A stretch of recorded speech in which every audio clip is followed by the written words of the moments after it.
Rádio Bandeirantes.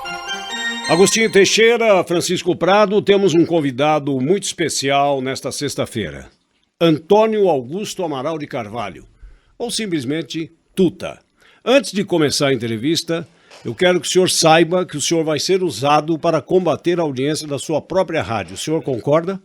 Eu concordo, porque sexta-feira é um dia fraco para nós. Então, vocês podem entrar à vontade, podem assumir. Muito prazer. Posto isto, vamos começar pelo DNA dos Carvalho. A família Carvalho está no ramo da comunicação desde os primórdios do rádio. Foi a grande rádio da Revolução de 1932. A Rádio Record. A Rádio Record, a maior. A Bandeirantes fez parte das Emissoras Unidas até os meados dos anos 40. Exatamente. Não é?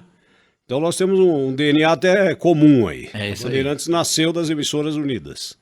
E hoje nós somos concorrentes, mas... Irmãos, somos concorrentes e irmãos. Nós brigamos um pouco no ar. E concorrência saudável. É isso aí.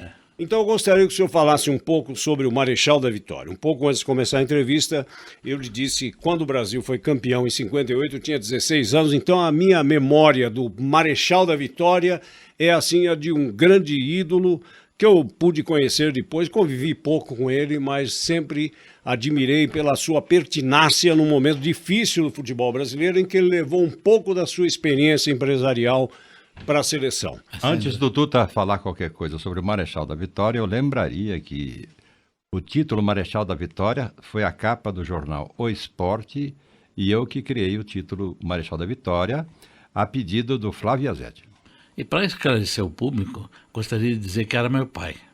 Só isso? Apenas. Só isso? Marechal Apenas da Vitória. isso, ele era meu pai. Como é que era essa... O seu pai não é o Pacaembu? Agora é o Agora é o Pacaembu. Tem razão. Como é que era essa convivência com o Dr. Paulo Machado de Carvalho, um homem de múltiplas atividades? Ele teve tempo para se dedicar aos filhos? Como é que foi esse Claro, convívio? se dedicava perfeitamente aos filhos e tudo. E eu era eu não vou falar que era o mais novinho, eu diria que era o mascote dele, porque eu participava muito da vida dele, bastante. Eu ia aos jogos de futebol, treino, acompanhei ele com a seleção paulista, que quando foi ao Rio de Janeiro e tornou o Maracanã o recreio dos Bandeirantes, porque nós ganhamos várias vezes a seleção paulista lá, acompanhava. Nos jogos de futebol, quando a gente estava numa época do gasogênio, o meu pai descia para os vestiários para falar com os jogadores e eu tacava fogo no gasogênio, para quando ele chegasse depois de 10 minutos, o gasogênio estava funcionando. E aí o carro saía... E poder levar ele para casa. O senhor esteve na estreia de Leônidas da Silva, no São Paulo, em 1942? Estive na estreia de Leônidas e estive na Copa do Mundo de 50, que foi um ponto chatíssimo do Brasil. Quer dizer, que agora vamos ter a segunda oportunidade. Na primeira a gente fracassou com um time maravilhoso, né? Sobre a estreia do Leônidas, nós temos os relatos aí de um leonidófilo fanático que é o jornalista Luiz Ernesto Caval. Ele é que nos traz notícias do Leônidas. O Leônidas era tudo isso que dizem dele? Bom, primeiro a gente pegou o Leônidas já no segundo tempo, quando ele havia saído do Flamengo e já tinha uma certa idade. Como o Domingos da Guia também. É aqui isso no aí. Corinthians, Então, a o mesma Domingos coisa. da Guia eu também vi jogar. E, bom, então eu lembro, mas eu era pequeno. Todo mundo cresce, na época eu era pequeno. E, então eu lembro um pouco do Leônidas, mas não tão bem assim que, sabe, pudesse determinar alguma coisa. Mas eu acompanhei. E depois joguei futebol com o Leônidas, na rádio. Tinha o time da rádio. Porque então ele foi jogava. comentarista, né, na Rádio Pan-Americana. E teve uma vez que me deram uma bola maravilhosa no meio de campo, e eu, como atacante perfeito que eu era, saí correndo que nem um louco, levando a bola para fazer o gol, e na entrada da área, surpresa, caí sem conseguir chutar a bola, estava morto. Suprema humilhação, não? E aí ele falou, calma, você já não pode estar fazendo isso sem treino e tal e coisa. Então, mas tive até essa de jogar ao lado do Leônidas. Bom, eu convivi um pouco com o Leônidas quando ele se tornou comentarista e eu viajava pelo esporte aqui da Rádio Bandeirantes. E sempre se dizia que ele não pagava um café para ninguém. Essa história é verdadeira, É né? verdadeira. Hein? É verdadeira. Não era como o Murilo Antunes Alves, Mais sovina que ele. que o Murilo deixava o jornal quando ia almoçar para o garçom. fica com esse jornal que tá novinho. E dava pro garçom. Então o Murilo era Que ele pior. já tinha recebido Um gratuitamente. pouco pior que o Leônidas. Mas Seu Tuto, o senhor falou agora da segunda Copa do Mundo que vai ser realizada aqui no Brasil em 2014. Esse é um evento controverso, né? Tem muita gente contra, muita gente a favor. Na avaliação do senhor, que tipo de benefício a Copa do Mundo vai trazer aqui para o Brasil? O senhor acha que o Brasil acertou em se candidatar, em sediar um evento como esse? não, eu acho que é interessante porque a gente vai saber depois de realizada a Copa que eles não fizeram metrô, que no aeroporto ficou igual, que o público assistiu num estádio que será que vai ficar pronto, o estádio do Corinthians, quer dizer, é uma loucura. E eu acho que o Brasil precisa muito mais de assistência médica, de um monte de coisas do que o futebol. E pelas tradições tricolores, como é que o senhor encara essa aversão da CBF que se estendeu à FIFA ao estádio do Morumbi, que já está pronto, merecia apenas uma reforma? Exatamente, mas eu gostaria de lembrar ao amigo que eu não sou tricolor. Não? Não, senhor. Eu sou santista. O que acontece é que em 1949, o meu pai ia disputar com o São Paulo, ele era diretor de futebol profissional do São Paulo, e foi disputar os jogos finais do campeonato, estando 5 pontos na frente. Na época, cada jogo 2 pontos, certo? Ia jogar com Ipiranga, Guarani e Santos, 3 jogos. E perdeu os 3 jogos. Conseguiu. Conseguiu perder os 3 jogos. Aí o senhor virou santista. Então, meu pai, que doava dinheiro não lembro quanto, mas muito dinheiro para os jogadores de São Paulo, que era diretor de futebol profissional. E o que acontece então? Foi o culpado da derrota. Ele não jogou, ele não fez nada assim demais, foi expulso do São Paulo. Estilita Pernê, que era um dos caras, não lembro quem era o presidente do São Paulo. Bom, enfim, puseram ele para fora. E eu, como Paulo Machado jovem... de Carvalho fora do São Paulo. eu, como jovem... Tomou as dores do pai. Exatamente. E mandei o São Paulo para aquele lugar. E nunca mais quis ser São Paulino. O senhor já tinha revelado isso publicamente? Para mim é uma surpresa absoluta. Imagina a família Carvalho, São Paulina. Hoje em dia, quando pergunto que time eu torço e o Santos, eu falo que sou santista. Então o que acontece? Acontece que é preciso contar um pouco da história, porque se eu não contar nada, o cara fala, mas verdade. como? É possível. Irmãos, São Paulino e tudo. Inclusive o meu irmão, num jogo final, que atrás, o meu pai sempre comprava as cadeiras do grupo 2, letra G do grupo 2. Então ele era obrigado a ficar com 20 cadeiras, sei lá, que ele comprava. Qualquer jogo, você vai ficar com essas cadeiras, mas qualquer porcaria que tiver, você tem que ficar. E ele ficava. Atrás estavam os senhores cronistas esportivos, naquele cercado que existia. Inclusive o cercado era com uma tela, que hoje em dia é um ferro grosso, mas na época era uma tela ali. E meu irmão, depois de muita chacota do Geraldo Bretas, foi obrigado a pular e dar-lhe Chega pra lá. que não chega para lá. Exatamente. O Paulinho. Não, o Alfredo. O Alfredo. Era o forte, o Paulinho era mais franzino. Com o Paulinho ainda eu convivi algumas vezes O no... Alfredo era o mais forte, eu conheci, dirigindo a Rádio São Paulo. O Paulinho foi conselheiro do São Paulo, ainda convivi com ele lá durante um certo Então, período. eu na tinha época, 1,90 m, como né? jovem, falei, sacanagem, só pode fazer uma vez. E fizeram com ele. Eu não podia ser São Paulino nunca mais. Mas não é uma coisa São Paulina essa, né? De afastar um dirigente do peso que tinha o doutor Paulo Machado de Mas ele Carvalho. perdeu o tricampeonato. O São Paulo ia ser tricampeão. Ele bateu o pênalti para fora? Não, ele não fez nada. Ele chorou tomou o gol, em ele casa, falhou. ele não dormia à noite. Então é um negócio absurdo. Eu convivia com ele, ia treino, ia em todo lugar. Então eu achei um absurdo tão grande. E foi mesmo. Nossa, então, eu tô nunca mais indignado. foi. Você quer saber? Eu tô indignado com isso aí. A família agradece. 60 anos depois. Em 53, inicia-se a televisão. E eu fui ser diretor de TV do caminhão de reportagens.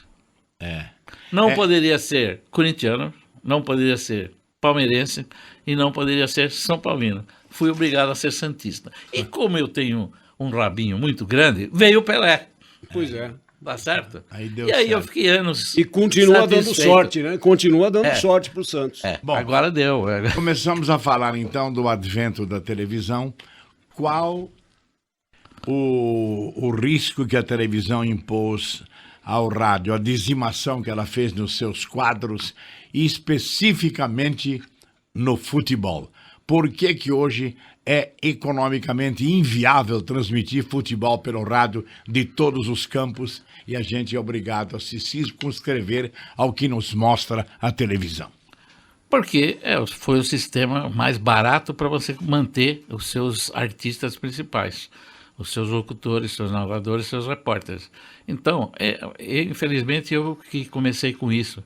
Inclusive, sofri muito da imprensa, todo mundo chega, eles não vão no campo. É impossível. A gente faz uma quantidade de jogos grandes, você não pode mandar o repórter hoje para Pernambuco, amanhã está no Rio, depois amanhã para Porto Alegre. Quer dizer, financeiramente não compensa, saúde do repórter não compensa. Isso era pro tempo que as rádios tinham 3 orquestras, como a Record teve. É isso aí. E poucos jogos, porque os jogos antigamente eram só os domingos. Quer dizer, esse aí é o chamado off-tube, né? Tem um caso até de um locutor que um dia foi no campo. Quando ele chegou lá, ele falou, nossa, mas é assim, ele estava acostumado a ver, né? E também, se a gente percorrer as cabines no estádio ao vivo, tá todo mundo ligado no monitor ali. Estão narrando o jogo no monitor. Só o árbitro que não tem o monitor para tirar as dúvidas, né? O comentarista então, tem. Na realidade, a gente manda o repórter que é o mais viável financeiramente. Hoje em dia, nem o repórter a gente manda. Nós estamos mandando pessoas das praças. Porque, em vez de eu gastar passagem de avião, hotel, restaurante para o bicho comer. E o bicho come. E come pra caramba, é isso aí. Aí, então, em vias disso, a gente pega o repórter lá, que é mais barato, e é praticamente igual. Estamos entrevistando o Antônio Augusto Amaral de Carvalho, Tuta da Jovem Pan, hoje fazendo concorrência à sua emissora aqui no Jornal da Bandeirantes, gente. Já voltamos. Agostinho e Francisco Prado, continuamos a entrevista com o Antônio Augusto Amaral de Carvalho, Tuta da Jovem Pan, hoje aqui na Bandeirantes, nesta sexta-feira. Agora vamos falar um pouco de comunicação. O Tuta é um dos grandes nomes da comunicação brasileira hoje. Como é que encara essa disputa hoje com a internet em relação ao rádio? O rádio se beneficia da internet, a internet tira ouvintes de rádio. Como é que o senhor vê essa questão hoje, quando nós evoluímos tanto? Eu acho o rádio imbatível. É imbatível o rádio. Veio televisão, o rádio não sofreu nada, veio internet e não sofreu nada. O problema é que cada um no seu lugar. O rádio, você pode ouvir o rádio no banheiro, andando de carro, na praia, no campo, andando de avião, sei lá. O rádio é imbatível, é imbatível. Dizer, então ele nunca... ele vai... há muito tempo antes da invenção do É isso aí. Do e celular. A televisão, ela fixa lá no lugar, se quiser, a própria internet, como vão fazer? Fazer a gente levar na rua o computador. É uma coisa que o rádio é que ganha. Ficou alguma mágoa de ter saído da televisão, Tuta? Porque houve uma tentativa da Jovem Pan de ter uma televisão diferenciada que acompanharia a rapidez do rádio. Sabe o que acontece? É que na televisão, a gente iria fazer uma televisão muito boa, viu? Muito boa. Nós iríamos fazer. Ela foi pensada desde o início, ela foi discutida. Nós tínhamos 48 câmeras. 48. Então, se você pensar, vai dizer, o cara é louco. 48 câmeras, acho que se contar no Brasil não tem 48 câmeras. Mas a gente estava bolada até aquela televisão para ela estar presente em todo lugar. Então o que acontece? Você vai no aeroporto entrevistar alguém que vai viajar, ou chegar, Delfim Neto vai chegar, sei lá. Então vai lá entrevista, acabou a entrevista, entra na perua e volta para casa. Quantas coisas acontecem no aeroporto após a sua saída? Dezenas de gente que viaja, que volta, que tem problema no avião. Então, câmera fixa no aeroporto, câmera fixa no Hospital das Clínicas, câmera fixa no Palácio, câmera fixa na Prefeitura. E seriam os setores de cobertura que a rádio já faz normalmente. Exatamente. Depois falaram assim, não, ele é louco, vai gastar dinheiro, poxa vida. Quanto custa uma entrevista? Aí foi o quê? O sócio? Paga. O sócio que deu a brecada? Não deu a brecada. Ele não sei porquê, até hoje eu não sei porquê. Ele encrencou comigo. Não queria. Então ele fez o possível para enterrar a televisão. Ficou uma mágoa daquilo? Jeito. Sem dúvida, ficou uma mágoa da pessoa. Tuta. Da pessoa. Agora, com certeza, a televisão daria certo. Agora, Tuta, por falar nisso, é importante também lembrar o desaguisado que o seu pai teve com o Silvio Santos. Já que o Zé Paulo tocou nesse assunto e você está respondendo prontamente porque não deu certo a televisão, gostaria que você pudesse falar, porque eu ouvi um desabafo feito a mim pelo seu pai, se referindo desairosamente ao Silvio Santos, que teria iludido a todos vocês com promessas não cumpridas. Sabe o que acontece? A gente vai do princípio. Então, ficaram de sócio os dois lá. Tudo bem. Tá tudo bem. Aí, o que acontece? Ele começou a ter um tipo de atitude para prejudicar a família. Qual era o tipo de atitude dele? Por exemplo, você queria um vale de 500 pau. Então ele pedia, por favor, que o meu irmão e tal não desse vale de jeito nenhum, a situação estava difícil, não dava vale, certo? Aí a pessoa saía meio chorando, porque a mãe estava no hospital, sei lá. E o que ele fazia? Chamava o fulano de lado e falava, o que é que você está chorando? Ah, não me deram o vale. Que é isso, está aqui. Pá. Entendeu? Então fazia isso, inclusive, para despedir. Tem que despedir o fulano. Pô, mas vai despedir tantos anos de casa? Não tem jeito, tem que cortar, porque isso aqui é... Bom, tudo bem, cortava o cara, ele chamava do lado, vai na TV Tamacavi lá. Você está contratado, imagina se eu deixar você fora da televisão. Pô, é coisa de louco. Barbaridade. E a outra coisa que ele fez, que eu acho incrível, que está, inclusive no meu livro lá, está especificado isso. Ele na sociedade, ele tinha 50%. 50% ele, 50% meu pai, certo? Bom, aí ele chegou para meu pai e falou, houve uma época que o Jorge Gerdau havia comprado uma parte da TV, do Amaral, meu tio. O João Batista do Amaral era meu tio. Então ele foi lá e comprou essa parte do meu tio. Tudo bem, tinha 50%. Aí ele resolveu dar essa parte para o Jornal do Brasil. Ele ia dar para o Jornal do Brasil. Por quê? Porque o Jornal do Brasil ajudou eles a pegar a siderúrgica no Rio. Então, ele fez isso. Tá, tudo bem. Mas ele chegou para o Jornal do Brasil, o cara veio em São Paulo, do Jornal do Brasil, para ver como é que nós íamos receber. Nós recebemos ele muito mal. Falar, não vai querer mandar aqui, peraí, não sei o que. Aí o cara falou, quer saber? Eu não quero isso aí. Não estou querendo brigar. Então, deixa com o Gerdau. Ainda era o Nascimento Brito. Mas ficou com o Gerdau. Então, o Gerdau ficou dono da parte dele e isso morreu, ficou passando. Vem o Silvio Santos pro meu pai e fala, vamos fazer um trio, eu vou lá falar com o Gerdau e a gente faz 33, 33, 33. E ele também tem dinheiro e tal, interessado. Meu pai, a Record já estava por uma situação meio, não era muito grave, mas já era grave. Então falou, ótimo, então vamos fazer isso, tudo bem. Então, eu e os meus irmãos e tal, nos reunimos na TV durante vários dias à noite para aceitar contrato, assinar, para. Nisso, o Silvio Santos tirou um canal. Aí ele tirou um canal, então ele falou, olha, tem problema, não dá para a gente fazer isso, porque o Gerdau vendeu para um fulano a parte dele. Vendeu para o fulano? Vendeu. Não me lembro agora o nome da pessoa que ficou com isso. Bom, o meu irmão conhecia o sobrinho desse fulano. Falou, vou lá saber se isso é verdade, se não é verdade. Foi lá, o cara estava viajando. Então ele pegou a prima dele e falou, vem cá, você tem que me falar isso. Por favor, eu preciso, não vamos, isso é segredo, não sei o que, não, tem que falar, tá bom. O que aconteceu? Ela falou assim, você não pode falar isso para ninguém, isso é absoluto segredo. Mas a parte é do Silvio Santos, não é mais do fulano. Ele é testa de ferro do Silvio Santos. Então, o Silvio Santos queria dar um chapéu na gente. 33, 33, 33, ele ficaria com 66. Contra 33. E ele não fez, porque aí nós já estávamos até de acordo dele fazer isso. Ele não fez porque ele tirou um canal. Que era a Tupi. E ao tirar o canal, ele falou, eu não vou investir na emissora que está ruim de dinheiro. Não, e ele não podia ter dois, não é isso? E durante mas depois ele botou o nome do sobrinho dele. Então isso de não ter dois, tudo bem, porque a Record ficou no nome do sobrinho dele. Quando Eu só ele- sei o seguinte, você disse agora há pouco, Tuta, desculpe até a intimidade aqui de chamá-lo de você, Não, aqui. que dirigiu, né, o Caminhão e foi um grande diretor de TV. De repente largou tudo por um sonho. Foi um sonho a Jovem Pan para você.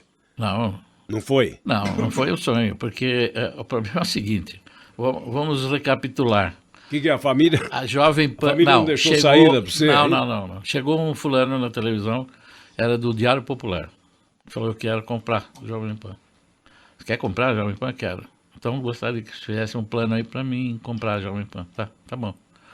Então, o meu cunhado, que trabalhava com as finanças e coisa, fez um plano e tá. Voltou o cara do Diário Popular. Tudo bem, tem o plano aí? Tem, tá aqui. Quanto é? 12 milhões. Na época. Nem sei se é contos de réis, se é... Cruzeiro, que diabo, não é Cruzeiro. que diabo de dinheiro. Se era novo ou não... 12 milhões eu quero por essa... Pra você comprar a Pan, você tem que dar 12 milhões. Ele falou, absurdo, isso aí não vale. 12 milhões? Mas vocês estão loucos da cabeça, não vale isso aí. Tá bom, não vale. Ele foi embora, a vida dele. Eu fui para casa, aí descansando uns dias eu pensei, puxa, 12 milhões, 4 é meu. Que era eu e meus irmãos sócios. A televisão tá ruim, é uma oportunidade de comprar. Então fui para um dos irmãos meus e ofereci, ó, assim, tá, para comprar a parte dele. Ele vendeu. Aí ficou o Paulinho de fora. O Paulinho não queria ficar eu como sócio. Então ele ficou, debateu um tempo, depois ele aceitou. Falou, não, tá bom, dá a mesma coisa que deu pro irmão e tudo bem. E eu dei. E passei a controlar a rádio. Então, quando eu saí da TV, eu fui trabalhar numa coisa que era minha. Supostamente, eu deveria saber o que tinha que fazer Sim, e como se ia dar empresa, certo. como empresa, sim, mas transformar mas... como foi transformado é um sonho realizado, ou não? Então, sem dúvida. Mas tudo depende das coisas. Você tem o Joelma lá, que deu uma força para a rádio, depois você tem não sei o que. Coisas que acontecem. Funcionários que trabalham, a gente tinha o Fernando Vieira de Mello, trabalhou muito tempo com a gente, ajudou muito a levantar. Depois, um belo dia, ele quis ir embora.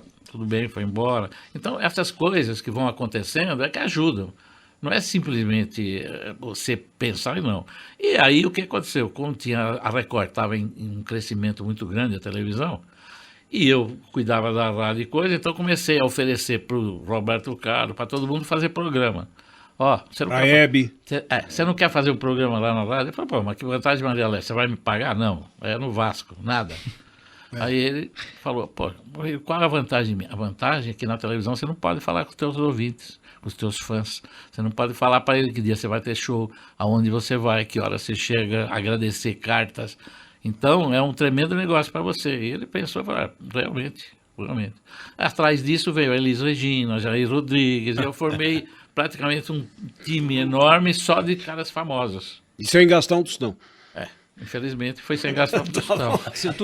E olha, nós temos aqui a agradecer, o senhor está falando aí dos grandes profissionais, o Fernandinho, filho do Fernando Vieira de Mello, durante muito tempo foi nosso colega aqui, e nós temos aí como remanescentes lá da sua emissora, que são grandes profissionais aqui, o nosso diretor de jornalismo, Zé Carlos Carbone, e o repórter âncora, que é o Milton Parron, né? Também de significativos trabalhos prestados lá e agora aqui. Sem dúvida. Seu Tuta, queria só fazer uma pergunta para o senhor a respeito do futuro. Zé Paulo tocou nesse assunto, o rádio compete hoje com internet, mídia social, essa coisa toda, e a todo momento a gente ouve algum especialista vaticinar algum futuro para o rádio, né? Na avaliação do senhor, as coisas vão continuar como elas são hoje em dia, ou seja, tomando como base o rádio aqui de São Paulo, com uma programação voltada para prestação de serviço, esporte, o senhor acha que a tendência é que isso se mantenha? É muito difícil você dizer o que vai acontecer. Isso você tem feeling, às vezes você tem feeling para alguma coisa que dá, é como programa de televisão. Certos programas que a gente fez de muito sucesso, vai garantir que é sucesso? Não.